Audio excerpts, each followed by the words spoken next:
teknologi itu. Kalau sekarang saya pakai zat kimia. Pemerintahan, di kepegawaian, di pariwisata, di penghubung Jakarta, akhirnya selama 4 tahun di kepegawaian. Berbicara budaya Sangir, 2 bulan dalam rangka sekalian menyusun hal-hal yang berkaitan dengan sejarah, jadi ada datang di Jalan Pendek. Begini, ini ada pengumpulan dan pengolahan data koleksi ornamen kain tradisional, pengumpulan dan pengolahan data.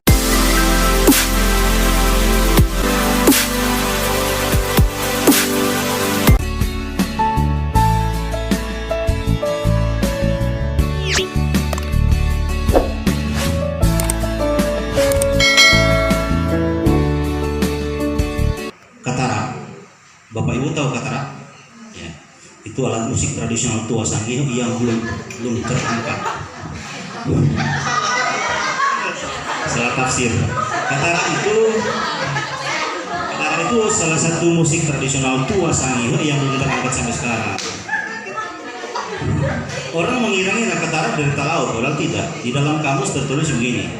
Katara itu unsur kosakata bahasa Sangir yang sama dengan salensehe. Tapi orang Tabukan menyebutnya katara, mungkin orang lain menyebutnya salensehe. Intinya, katara dan salensehe itu sebenarnya bukan alat musik, tapi sekarang dikenal sebagai alat musik. Orang bilang itu suling, tapi bukan suling. Karena dia nada yang dilahirkan dalam adalah mendung di dalam lubang tanpa lubang nada. Nada dilahirkan dari mulut.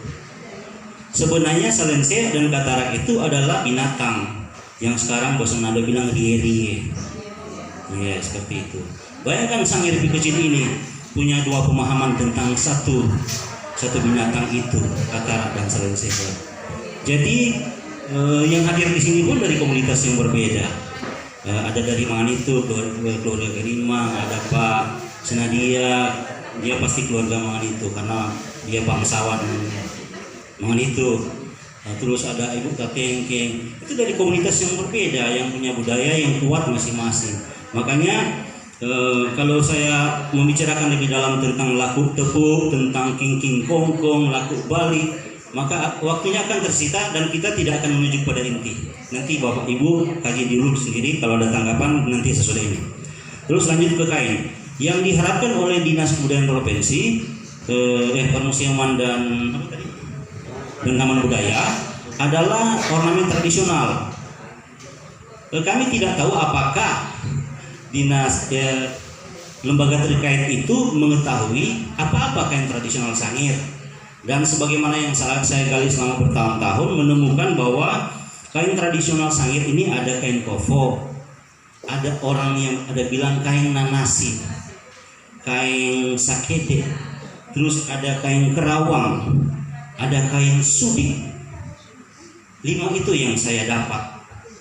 Itu tidak ditulis di mana-mana, dapat di lapangan. Tapi saya punya satu panduan yang namanya Kamus Bahasa Sangir Bahasa Belanda.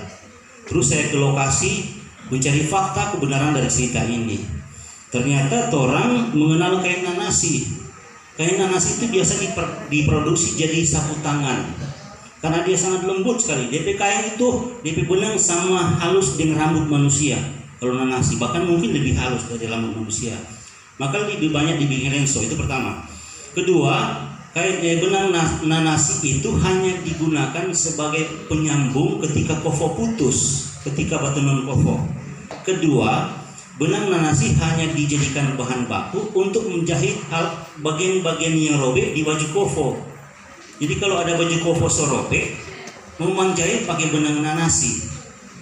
Pernah dengar nggak itu? Belum pernah.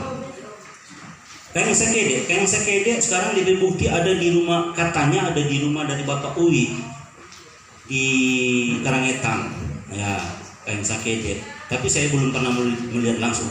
Tapi saya pelajari kain sakede itu menyerupai kain dari kulit kayu suku Dayak, Ambih Sama. Cuma karena dia kasar, jadi dia berada di kelas bawah penggunaannya.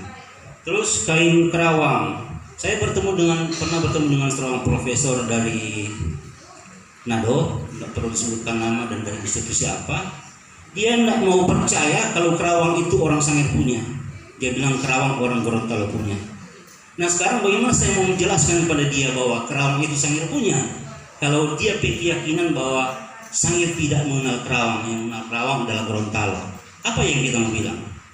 Karena orang tidak pernah publish, tidak pernah bikin buku tentang Kerawang Sangir. Padahal Kerawang Sangir itu so ada dari dulu. Bahwa sebenarnya setiap wanita yang menjelang dewasa tahu bikin kerawang di seluruh desa di Sangir, bukan cuma Batu Derang. Kebetulan saja Batu Derang lah yang mempertahankan tradisi itu. Kenapa saya memaksakan diri kain kerawang Sangir adalah memang saya punya, bukan diadaptasi dari Gorontalo, karena di peragam hias berbeda, teknik berbeda, pewarnaan berbeda, sumber kain berbeda. Kemudian ada kisah menceritakan bahwa kerawang itu adalah bagian adaptasi dari kahiwuang. Begitu. Ketika tenun so habis, maka orang Sangir bikin kerawang supaya lebih gampang. Nah, mau bikin kerawang nggak boleh dari kain tenun, dari kain linen atau kain apa tadi yang dari kapas. Nggak boleh bikin, ya, nggak boleh bikin. Kalau mau bikin kerawang nggak boleh dari kofo, mesti dari kain-kain lain yang selain kofo. Dalam rangka sekalian menyusur hal-hal yang berkaitan dengan sejarah, jadi ada datang di jalan pendek. Begini, ini ada pengumpulan dan pengolahan data koleksi ornamen kain tradisional, pengumpulan dan pengolahan data. Ya, saya sangat bahagia, bangga dan sangat tertarik untuk membantu museum dalam rangka pengumpulan dan pengolahan data. Yang pertama tertarik tentang apa tadi Pak Waluku, soal pendarehokan. Ya, untuk PC atau lumpur yang digunakan sebagai bahan pengawet benar adanya di pendarehokan. Mungkin untuk mendapatkan informasi di mana pendarehokan itu, ini mau kasih sekedar informasi sedikit. Mungkin Bapak boleh ke sana tanya di mana ada tempat permandian para raja. Itu yang dimaksud dengan pendarehokan. Mungkin sekarang dong sudah pakai nama itu, bukan lagi pendarehokan, tapi kalau mau tanya suwa kangire pendareno mangatuanda. Nah itu mungkin oh di sini ya. Lumpur yang ada di situ mungkin Pak Waluku. Informasi pertama. Informasi kedua tentang ornamen. Nah, kalau ornamen Pak memang benar ada dua ornamen tua purba itu bentuknya yang kulit buaya dan itu kenapa tidak pernah dianggap? Karena persoalan tadi Pak Waluku juga sempat sampaikan tentang kepentingan agama. Kalau itu berkaitan dengan hal-hal yang mistis atau kafir, sehingga orang Belanda tidak mengangkat itu. Tapi itu ada di catatan, nanti coba kirim lewat WA sama Pak Waluku modelnya. Dan setiap ornamen punya filosofi. Jadi filosofi contoh yang bentuk T itu, kalau dulu udah bilang tembonan itu yang apa dia nama di situ, kurang ingat juga. Itu filosofinya pele esau tembonan maka rombong tinuna. Itu. Jadi setiap ornamen ini, setiap gaya-gayanya ada filosofinya.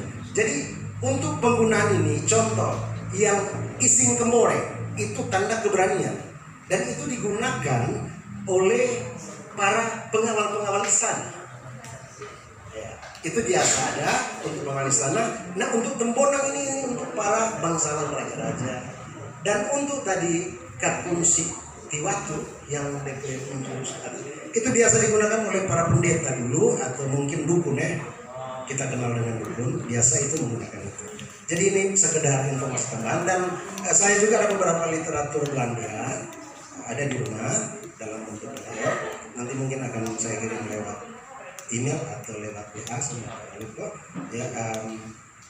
Yang tadi Jasper KGF Steller, memang KGF Steller beda dengan Jasper. Apa sebab? Yang tadi contoh Gorontalo itu kita lebih merujuk kepada KGF Steller. Kenapa? Bukan persoalan tuanya, tetapi persoalan KGF Stellar lebih dekat dengan masyarakat. Itu tadi Jasper kan hanya ke tempat-tempat raja, tapi KGF Stellar di sini dengan masyarakat, dengan penduduk. Iya. Jadi mungkin tadi Pak Waluyo juga sampaikan sudah hilang katanya, menurut informasi sudah lama itu masih ada di Manung kita yang masih ada di Alat Nun. Tapi ketika kita hubungi keluarga, orang bilang sok hilang. Tapi yang pasti itu disimpan. Jadi ada beberapa informasi mungkin nanti lewat Pak Waluyo. Boleh juga langsung ke Bapak. Ke Pak Kepala IPD. oh iya. Oh iya, nanti langsung Pak Kepala UPT. Ada banyak informasi di saya tentang motif ini, dan nanti saya coba kirim ke Bapak. Jadi informasi yang dari saya dan informasi dari Pak Imam supaya ditentukan sama pemulih itu orang. Iya. Pemerintahan, di kepegawaian, di pariwisata, di penghubung Jakarta, akhirnya selama 4 tahun ini di kepegawaian. Berbicara budaya Sangir, 2 bulan Januari saya diminta oleh RRI Metro Manado untuk dialog tentang budaya di Pejudul Tulude. Kita ikut kaget.